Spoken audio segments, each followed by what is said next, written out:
Welcome to Care More, Be Better, a podcast for people like you who care about the social impact of conscious companies and everyday heroes. Hear inspiring stories from those who put people and planet before profit and personal gain. You'll learn how you can make a difference, vote with your dollars, and get involved today. Here's your host, Karina Belizzi. Hello, fellow do-gooders and friends. I'm your host, Karina Belizzi, an activist and cause marketer who's passionate about social impact and sustainability. Today, we are going to talk about the power of words as we meet a superfan of the one-liner and ray of sunshine herself, Ashlee Sang. Before we dive into this topic and meet our Ashlee, I'd like to invite you to visit our website, caremorebebetter.com. You can sign up for our newsletter to be the first to gain access to new episodes and easily browse past shows on topics that matter most to you. You'll find full transcripts, suggestions for actions you can take to make a difference, and even make a contribution to support this show. I met Ashlee Sang when she reached out because she simply had to introduce me to Dr. Lydia Kamunto-Bosire, who I feature in episode 13. She knew this podcast would be the perfect place to tell the story of what Lydia was doing to support the higher education of citizens of Africa. Ashlee is a force in her own right. She helps social entrepreneurs and do-gooders like Lydia use the power of words to improve their impact and ensure their success. Ashlee is based in Central Illinois with a background in anthropology and a penchant for travel. Before launching her brand strategy consultancy, she worked with a variety of nonprofit organizations, including one focused on human rights in Senegal, and a local branch of Habitat for Humanity in the Midwest area. Ashlee, welcome to the show. Hi, thank you so much for having me. Well, I think it's really interesting that each of us have a background in anthropology. So I'd love to start by just hearing what led you from academic pursuits in anthropology to your life as a brand builder. Yeah, so I entered college completely undecided. I thought maybe I would be a psych major. I loved it in high school, the one class I took, and it was very, very clinical at my university. And I am not a clinical person. So I sort of took an anthropology class on a whim and instantly fell in love with it. And I loved every single one of my anthropology classes. I found myself much more engaged in those classes. And I knew right off the bat that I didn't want to become an anthropologist, right? Like I didn't want to necessarily be in the field for my entire career and work at a university and do that sort of thing. But I knew that learning about how cultures are made, how people interact with their environments, all of these elements that I was learning in anthropology, I knew it would bode well in my career. I just wasn't sure what it would look like. So even in undergrad, the types of internships and jobs that I was attracted to were in that do-gooder space. I worked with a really cool organization in St. Louis called the International Institute of St. Louis. And I was in direct contact with refugees and new citizens who were rebuilding their lives. And I was like, oh my gosh, this is so cool. This is in my backyard, right? Sort of right around the corner from school. But I'm exposed to all these different types of people. And I ended up working at my university's law school, alumni and development department. And that was sort of my first taste at fundraising and donor relations and events, and all of these things sort of carried me through to my first job, which was at an NGO in Senegal. And my anthropology absolutely served me.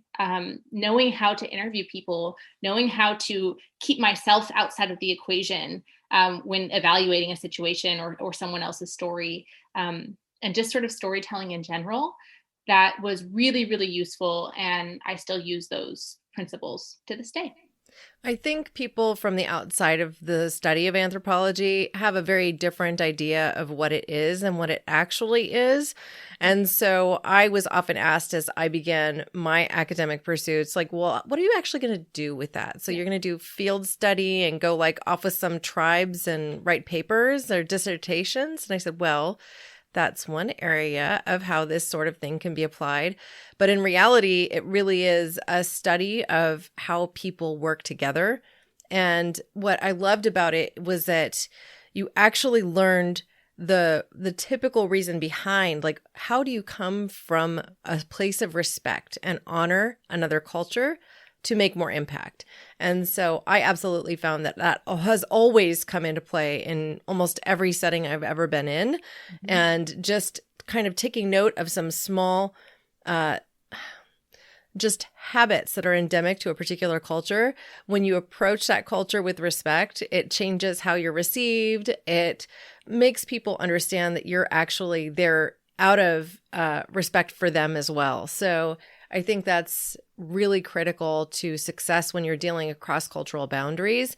And many of us have to learn by stumbling, whereas those of us who have had the academic training, we kind of get it in a different way. So I appreciate that. And culture doesn't have to be along national lines either, right? It can be sort of like your upbringing obviously has a different culture than someone who maybe even lives right next door. Or if you have some sort of new hire, they come from a different work culture, right? So I like culture doesn't have to mean, it's most exciting when it is sort of like international travel sort of thing, but it doesn't have to mean that. We all bring our own cultures in everything we do. So it's really useful to be able to understand our perspective and take the time and space to understand other people's perspectives as well. Right. And ultimately, that means that you're respecting their perspective. You're coming from that place first, which I think is really important. Instead of coming from judgment, you come from a place of seeking to understand first, right? Mm-hmm. So this is something I often talk about on the show, and something you mentioned in your bio when I was reading it over and chose not to put in my intro. But you talk about the power of small. And it's something I cover in depth when I interviewed Masami Sato of Buy One, Give One on this particular podcast. I believe that was episode 11. And again with Stephanie Safarian when we talked about sustainable minimalism in episode number 16. So I'd like for you to tell our audience why you're also passionate about the power of small. Yeah, so I think we all affect change, right?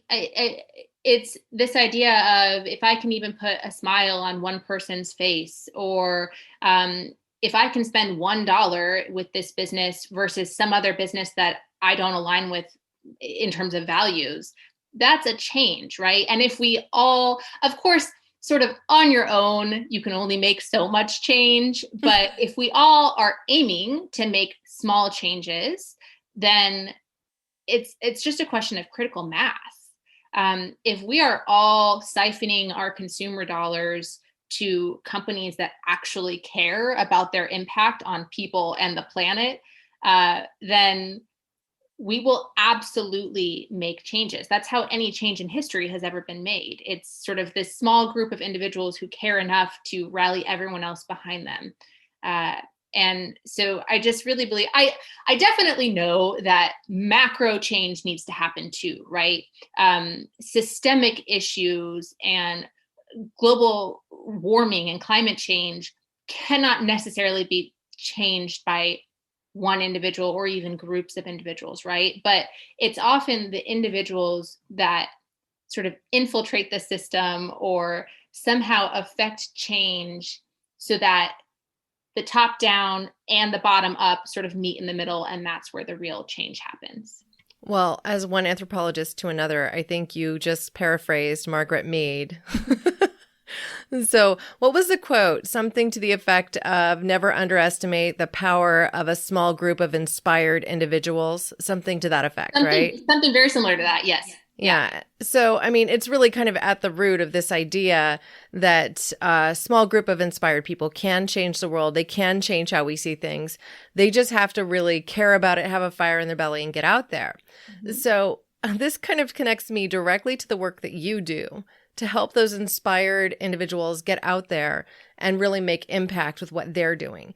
In fact, that's one of the ways that you served even Lydia Kamunto-Borsire, right? Like getting her message refined so that she could have more impact. So I'd like for you to talk about that, like what your approach is and how you get there. Yeah, so I say I work with purpose-driven founders.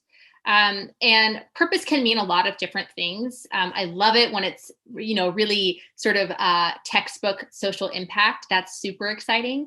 But it can also be coaches and one-on-one service providers who are just seeking to serve before they're seeking to make profit. Um, and I definitely believe that the two can go hand in hand. So I really look at my favorite thing to do is brand messaging strategy, because that's the foundation of every single business, or even a sort of like influencer or personality, just a personal brand. That brand messaging strategy is the base. It's really, in my process, I define, what does your brand even stand for? Like, if someone was going to sum it up, like, what would they even say you do? Or what would they say it is that you make in this world? And then we also dive into the mission of the business, sort of that North Star of, where is this business going with all the change? Products and services will change, audiences might even change, but where is this business going? Why does it even exist? Again, besides making profit. Yeah, I'm not laughing at you. It's just like, even one of my dear friends, Liza Miller, she has a podcast that is very focused on motorcycle community, right? And it's become very popular. She has something like 5,000 downloads per episode. I'm lucky to have 500 after an episode has been out for a few months. So, we're in completely different realms so far, just starting out on my end. But she said something to me that was really interesting with regard to podcasting. She said, you won't even really know what you have until you're at the 100th episode. Because the audience changes what you do, essentially. And so it's like, there's almost, you can get out there with all the intent in the world, but the moment that you launch a product or a service, the customer or the end user or the audience invariably has an effect on what that is. And so their influence actually comes into your mission, whether or not you intend for it to happen that way. It is a two-way street. Everything is kind of a communication between these two ends, so to speak. So I'm curious if you have also found that with the founders you're working with, like, they've come to market with one idea and now they're having to kind of rebuild and entrench where they're heading from here, given the perspective of, having been out in the world for a while. Oh, definitely. So yeah, audience is a big factor in sort of the strategy. So I actually really love the reciprocal relationship that audience has on a business, because the business exists to serve the audience, but the business doesn't exist at all if no one's buying, right? Like, you need the people to get on board. And so in order to grow that audience and sort of grow the audience of people who are similar to the people you're already targeting, but also expand it beyond, sort of get tangential people, you need to adapt to their feedback. That's exactly So right. even something like a podcast, any sort of content creation, comes straight from your heart and mind, right? Like, it's your thing, but you're creating it for someone. And you might get an idea from an audience member, like, oh, I really know this amazing person, you should interview them. And that could change the entire trajectory of your podcast, for example. Or if you have a product, and let's say you create, I don't know, postpartum skincare, and you think that moms need one thing, and then slowly but surely, people are buying your things, but you keep getting feedback that, oh, I'm not actually suffering from dry skin postpartum, I am having extreme oily skin, or whatever else, right? You create a whole new product for that set of mamas. And that's how you evolve. And if you stay so steadfast to that original mission and that original audience, it might be to your detriment, because you do need to be agile. But that's where your values come in. And I think that's sort of the most common, or the most consistent thread throughout your business trajectory, is those values that you want to stand for, adhere to, represent, attract people who care about the same things. It's really those values that are the least changing. But again, those values could adapt with maybe new hires that you bring on, maybe they bring a new perspective and change your company culture. And all of a sudden, we see tons of companies who are embracing diversity and inclusion, right? Some of it is just to virtue signal, but some of it is, it's a placation strategy. Yeah. But some of it is because they genuinely heard their staff and they want to make these changes, or they genuinely heard their consumers and they know that they won't be in business for long if they don't make strides in that direction, right? So that value, maybe it wasn't even on their radar before. It could all of a sudden become a core element to their brand, potentially, right? So I love that you go through this process, you build this strategy, but it is dynamic. It evolves with the people you're working with, both internally and customers. And it evolves as you as a founder learn more about how to do business better. And you learn more about different ways to have impact in different sectors. That's one of my favorite things about business, is just how ever evolving it is. I find it really exciting. Well, one of the things that I learned in graduate school, I just completed my MBA, was that a lot of the frameworks that we use in marketing, guess what? You can use them to organize your own core beliefs too, right? Mm-hmm. And so one of the things that you'll hear more and more about in LinkedIn circles and everything else is that you have to, you're preserving and protecting your brand as an individual for your future employment. Like, it's becoming more and more important in the professional sphere. So I wonder if you have a framework that you're willing to share with our audience that could also be applied to their personal lives. Yeah, so I'm trying to think. I do have a free download for a brand strategy template, brand messaging strategy specifically, that could potentially be adapted for individuals. But I think just this process of thinking about your values and thinking, what do I as a person want to stand for, both in my personal life and in my professional life? So on your LinkedIn profile, but also in your social circles, in the types of organizations you want to join for your own personal development. Really sitting down and asking yourself questions like, what types of news articles am I most attracted to? Like, if I see that headline, I'm clicking on it.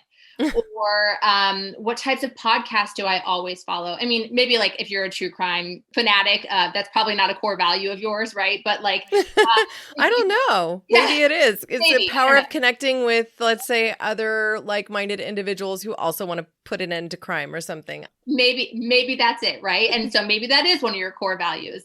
But so looking at the types of content you consume, looking at the types of things that sort of get you riled up. If you see it makes you really upset.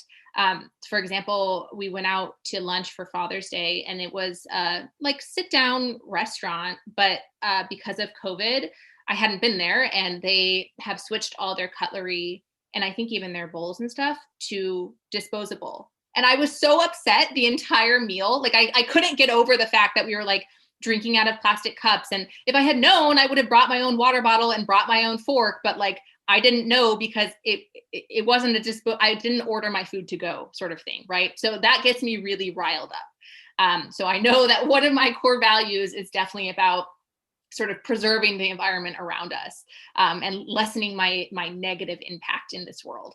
You can also ask yourself questions like, what do you admire in other people or businesses or figureheads? What sort of things are you attracted to that you would love to emulate or be known for? All of these sort of bigger picture things you can sort of brainstorm and then boil it down from there. It's the boiling down, the distillation process that's the hardest, to be honest. That's right. Why you bring in someone external to help you sort of dig through all of those elements, but you can certainly do it on your own. And I think it's worthwhile. Then you know what jobs to apply for, what businesses to start, what types of friends that you want to keep in contact with, all the things in your life. Well, Ashlee, I think those are all really important points. One of the things that stands out to me is that often when I'm working with an entrepreneur and we're working on their brand strategy, the tendency is towards a really long-winded description, which doesn't necessarily motivate or inspire the same way that I might write it. And part of the reason that I'd be able to distill it down better is I'm less emotionally attached to the what that's behind the how and the why. So it's an interesting process, but usually I think you're right. It's somebody from the outside is better able to distill it in a way that can inspire from a consumer perspective. So, or consumer or business to business, doesn't really have to be in any particular area. Just, brevity is so much more difficult than speaking in long sentences. Definitely. It definitely is. And it's okay to start long and pare down if you need to. Yeah. There's no harm in brain dumping and then editing. But it is the more concise, the more memorable, the easier it is to share, all the things that come with nice, short messages. So I have a few rapid fire questions for you, meant to just be answered with your first instinct, whatever that is, right? So what are you most proud of? I think I'm most proud of my time abroad, actually. I just grew a lot as a person and took some risks, and they paid off. So I think I'm most proud of that time. Great. So what are you best at? I'm best at asking critical questions. Not everyone loves that, but it is important in a lot of settings. So asking those critical questions. Can you give me an example? Ask me one. Ask me a critical question. Let's turn the tables on me. Let's see. What about podcasting what's the most surprising thing that you've experienced from podcasting? I feel like podcasting is a cure for depression. Oh, wow. So no one would have imagined that would be the response, right? No. And it's, what was really interesting is over the course of the last year, I had become, I think, increasingly separated from the people and the experiences that I value most, from concert cancellations to celebrations that simply didn't happen, to a lifetime on Zoom, to my graduate studies going 100% online and not having the networking sessions anymore. It was like this slow attrition, like 1,000 cuts that just kept making my daily life just a little bit worse than it was the day before. So it really came down to, I think, a moment of realization when I was interviewing somebody who was on the other side of the pond in the UK about his not-for-profit, the North Wales Dragons. And we started talking about mental health and how, he was using all these British terms for it, like the latrine is also your loo, I forget the terms for kitchen, but basically the cafeteria is also your kitchen. Everything was 100% just your home as opposed to having somewhere else to go and connect with people. No pubs, no really anything. You're just shut down. Mm-hmm. And so I had become an avid listener of a true crime podcast. I'd become a murderino. Wow. Listening to, episode after episode of My Favorite Murder. And it really inspired in me a connection that I had been lacking. I felt like I was closer to someone, almost like I'd been having these conversations directly with these two show hosts. And I got to thinking, well, heck, I could start a podcast. Why not? I could start a podcast about the things that matter to me most and about the things that I'd be willing to put my professional brand behind in addition to my personal brand. And that would be social impact and sustainability. So why not? And so I basically created it and then quickly realized that the extrovert in me was satisfied by this effort in a way that I had been missing for possibly even a lot longer than the pandemic. Because at a certain point, you can bore your best friends of all the things you're inspired to talk about from a social impact and sustainability perspective. They might be right in it with you some of the time, but suddenly I have some new cause I want to champion and, maybe it's not their jam. And so for me, I feel like it was this added benefit that I never would have expected. And I didn't even really realize that I was depressed until I started podcasting. Yeah. Well, first of all, that's beautiful. Thank you. And I'm so glad you did find it. And Second, all of that you just talked about, even to the true crime podcast, but also just this lack of connection really shows me that probably one of your core values is connection. And so that's what I love about questions and responses and values and how they just pop up everywhere. I think that's super relevant in the way that it shows up in your brand and in your personal life. You want to be connected. You wanted to have those networking sessions in grad school. It wasn't just about the academics. It was about the cohort. So yeah, connection is a really, really powerful value. There was another surprise, and I want to share this just with my audience in general. I don't love networking. There's something that's so kind of canned about it that doesn't feel super genuine.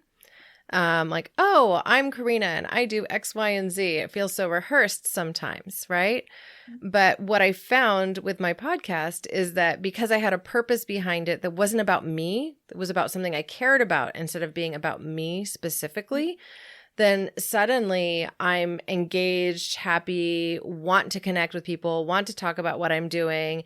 And ultimately, I'm out there seeking out people that I might want to interview on the podcast. So that has now led me down the rabbit hole of Clubhouse. And anybody who's on the platform knows exactly what I mean by that. But I've met some really incredible, powerful people in that space too, that I've also had the opportunity to interview. And some of them have become friends, all because I started this podcast. So, and networking is fun now, which was something I didn't really expect either. I have found, so you said you're an extrovert. I am definitely an introvert. So I never liked networking before, especially when I was representing some other company, right? I just felt like, oh, like, what do I even have to offer? I don't know what I'm supposed to be talking about. But I have found that actually one of the most surprising things about being an entrepreneur for me is that I love networking, mostly because I get to hear other people's stories, mostly because I get to ask them about their journey. And then I get to connect the dots about, oh my gosh, everyone I talk to has the exact same struggles I have. No matter what phase of business we're in, we've all been through it. And we will all go through it again in the next cycle of our business growth. And so it's funny how networking can feel so icky, but it can also feel so, so good when you have, again, a purpose behind it. So I definitely resonate with that, but sort of for different reasons. So I asked you what you were best at. What do you wish you were better at? So I don't think I've ever been a good people manager. I've always been a leader by example, but I've never been awesome at, all right, group of people, here's the direction we need to go, and sort of instantly having that charisma that just like has people follow you blindly sort of thing, or even not blindly. I'm not an awesome people manager. I'm great at project management, but I'm not awesome at people management. So that would be a skill that would be wonderful to have. Well, it comes with trial, error, and a lot of practice. Yeah. So, you get the opportunity to lead people. It's not like something you just are magically good at. There are a few people that have that skill set somehow innately, but they're the exception rather than the rule in my experience. Yeah. So I'm curious to know if you have any questions for me at this juncture, given your inquisitive mind. So I'll offer you the floor for that. And then I have a couple of others. So you're an entrepreneur in your own right too. And I would love to know your favorite part of entrepreneurship. Well, I think that when you are in a phase where you're just getting started, it can be really exciting because there is, every win feels like a gigantic triumph in the beginning. You're like, oh, we just did this. And celebrating can feel really, really great. I think it's important to celebrate small accomplishments as well as the big ones. And I think we forget how to do that as businesses scale. So it's one of the things I've found to be very valuable in an entrepreneurial space is to just remember to stop, breathe, and thank people around you and celebrate your successes, however small, along the way. It's also just a really creative phase in business building because, you can be running a ton of different like minor little experiments with how you do things, and you're able to change and grow rapidly as opposed to being, let's say, a juggernaut of a business that's much slower and harder to change direction when you become much larger. So I like the entrepreneurial spirit, the wearing of many hats because I don't get bored, and the ability to adapt and grow with those around you. I also really, really like bringing people into a business and basically showing them a path forward and saying, look, here's where we want to end up. But you've got your creativity and experience too. I like your ideas to go ahead and figure out how we're going to get there. And then just kind of talking through how you're going to do that together. I think that's really fun. It's inspiring for the people that are involved. And, my professional goal in life is always to help people achieve more than they thought was possible. So it's something that inspires me, especially when I'm working with people who may not have as much career experience, or who are, let's say, shifting their work life from one career to another, because they tend to be very open to change or to doing things differently and to thinking differently. So I find both those things really inspiring. Exciting. Yeah. So I wondered if there was a question I haven't asked you that you wish I had. Yeah, maybe something very similar along the lines of my entrepreneurial journey, or what I love about it, or something about that, because again, it is so universal, but it's also so nuanced. So maybe something along those lines. Okay, so what is your favorite thing about being an entrepreneur, and what is your least favorite thing? So the least is easy. I don't like pricing. I don't like packaging and pricing. And I know many entrepreneurs, especially service providers who are like the face of their business, struggle with sort of sales mindset. And it definitely gets better with time, but it's still definitely my least favorite part of running a business. That said, I would hate for someone else to be like imposing my pricing. I just also don't like that I have to choose it. So just all of that related to pricing is my least favorite part. But my favorite part, I think, is the connection to founders who are doing amazing things I could never, ever dream up. The connection I have through my small part of their business. Like in me helping them grow their business, my impact is then amplified through their impact. I love the idea that I'm connected to something bigger than myself, but it doesn't have to be my project. It doesn't have to be my business. It doesn't have to be my grand idea. I can just play a small role in it. And then also the connection to other entrepreneurs. Like I said, I just love hearing their stories. I love hearing their journeys. I love connecting them as much as I'm able to podcast hosts and clients and collaborators. I really, really enjoy that. Again, even though I'm introverted, it's that sort of anthropological pull to find connections wherever possible that I really love about entrepreneurship. That's fantastic. Now, I mean, you have me thinking about some of the books I read in undergrad just through that alone. So as you're working through wordsmithing, helping companies to identify their values and really build their overall plan, is this something you do over a long-term stretch, or is it generally more project-based and shorter term, meaning like less than a year? So both, especially in the beginning, when I first launched my business, I was mostly doing really long-term relationships, like a couple years long. I was just sort of on retainer or as they needed, or I was essentially a large part of their team. Mm-hmm. And I did really enjoy that, again, because of the relationship building. You get to know their brand voice, you get to know their vision, you get to know the person themselves. So I really enjoyed that, especially in the beginning. And now I like working in quicker spurts. So I have 1 hour consulting calls where people can come as many times as they want, or one single time. And I really enjoy that because we just sort of get in the trenches, we brainstorm, we action plan, we talk for an hour and work through anything and everything that they have on their mind. And then they're able to go take action. They're able to go have that impact that they want to have. I really like that. I've also recently started a VIP day for brand messaging strategy, because this process used to take months. And I found that it could be condensed with the same quality and with the same effectiveness, but so much more, it packs so much more action and initiative when we boil it down to one day. And it's so much easier to fit in their schedule, my schedule, and it makes that impact that much sooner. So recently I've really been enjoying those short spurts.